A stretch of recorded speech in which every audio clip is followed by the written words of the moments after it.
Salut les gamers. La déduction. C'est une mécanique bien ancrée dans le jeu de société. La faute au classique Cluedo, mais qui aura su prendre des formes bien différentes au fil des années. Par exemple la social déduction, qui a été rendue populaire grâce au loup-garou de tierce-lieu. Vous pouvez aller voir mon épisode sur le bluff pour avoir un peu plus d'informations là-dessus. Aujourd'hui on va parler de deux jeux qui apportent un peu de fraîcheur à ce genre de jeu de société qui est la déduction. On va parler de Triple Agent et de Sherlock 13. Triple Agent, c'est pas vraiment un jeu de société. C'est plutôt une sorte de jeu vidéo qui cherche à se faire passer pour du jeu de société. Grosso modo, vous téléchargez une appli, vous vous réunissez autour d'une table, et c'est tout ce dont vous aurez besoin pour jouer. Au niveau des règles, ça ressemble pas mal à Avalon, la version française de The Resistance, un grand classique du jeu de social déduction.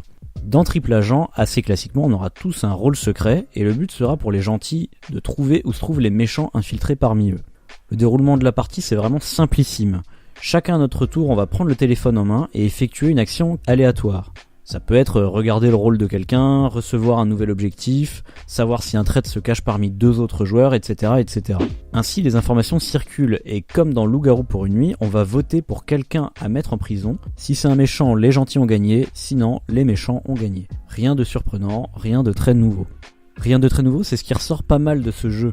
On a l'habitude des jeux de social déduction maintenant, et vous l'avez compris, on est vraiment face à un genre de loup-garou pour une nuit, avec le petit côté sympa d'utiliser le téléphone qui est un peu l'équivalent du meneur de jeu.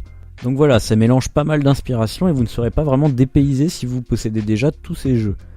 Néanmoins, le vrai avantage de l'application sur smartphone, c'est déjà le prix, ça coûte vachement moins cher qu'un jeu de société physique forcément.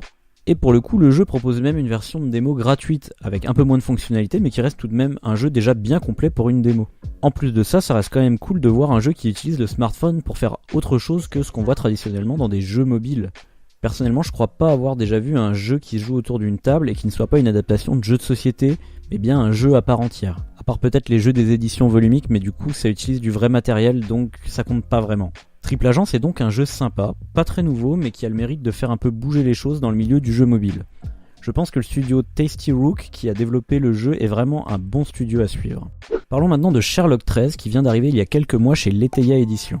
C'est un jeu de Hop S. Wang, je sais pas trop comment on le prononce parce que c'est un auteur coréen, que l'on connaît par chez nous grâce à Kabuki de chez Yellow.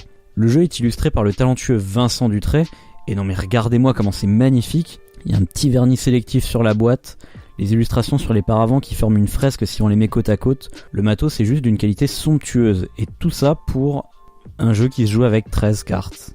Et ouais, c'est un jeu asiatique, et qui dit jeu de société asiatique dit minimalisme. Ça va donc être très simple pour moi de vous expliquer comment ça se joue. Alors c'est un jeu qui joue idéalement à 3 ou 4 joueurs, mais on peut y jouer aussi avec une variante à 2 joueurs.